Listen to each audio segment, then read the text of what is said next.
65. Top head, but we see the front of it. Sam he spent 7 years that car. I brought it home mining, and the old new door completely dismantled. Stuff hanging up everywhere up along it. Look like searchlights. 3.5 litre. All the time, so he does. You what? What's except for one? You can see I do hydraulics. Which one is that? One's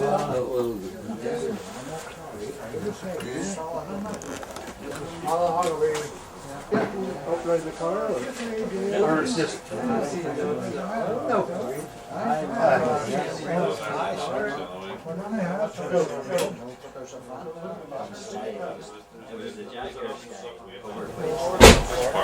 there was the 120 and the 140 and the 150 in the early 50s. That's the what they call an XK 40 Roadster. Jaguar history is very interesting. They started off making sidecars for motorbikes, and they were called Swallow sidecars. So that's where the SS come from. Swallow sidecars. And then Lyons and his partner, they were getting. They asked for they asked standard, and I was surprised that standard gave it them. But obviously it was a big account. It was a big business for them to supply William Lyons with chassis and engines. That's what they done. It was all standard engines and standard chassis, and he put his own bodies to them. And he called the company then SS Cars. And then he got more ambitious. He didn't want to buy anybody's stuff. He says if he got the chassis, he'd make his own bodies and he'd build his own engines. And so he called it SS Jaguars. But then of course that was in the 1930s, 36, 37, thereabouts. SS wasn't a good badge. So he took the SS out and just called them Jaguars, you know. And this is where we are here then. These were the cars that he was making in Coventry. By that time he had moved down from Blackpool into Coventry. The roof here is not tall enough to let this here be put on its stand, so... So clean. Well... Does it go out at all? Pardon? Does it go out? Oh, that was out yesterday. Was it? Oh, indeed, So I'm glad to hear these things get used as well. That's I know, it's great sitting in the garage. In their day, they were fairly good cars, maybe very good for the money though. For sure. They're always good value.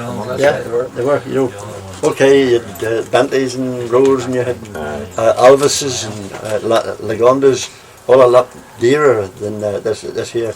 And probably the first to say it, that maybe the build quality was better, and the cars, to some embarrassment to some of the bigger cars, his cars would go faster. Yes, and I say, value for money, it couldn't have been beat it, you know. It's true.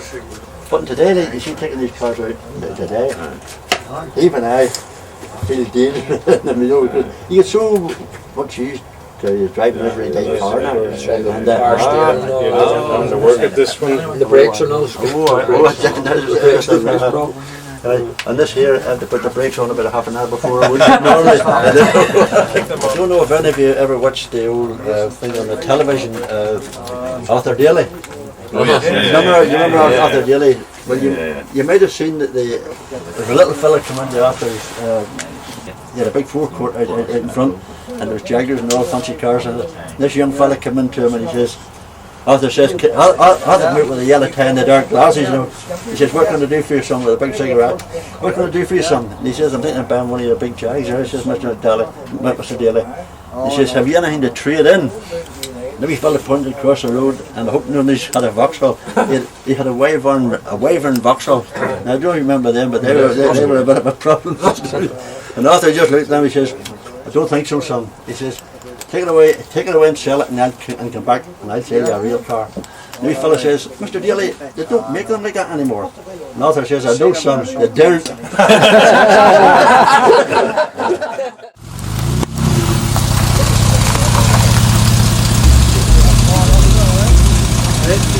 okay, Bertie, back away.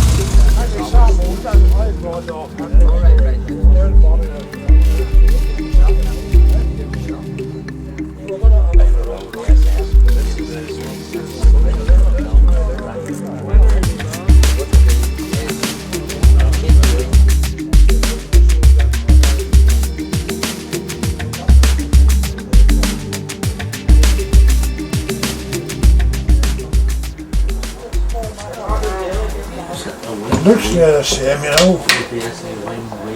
That's a 3.8 engine. Oh yes, yes, yes. That's a good going car.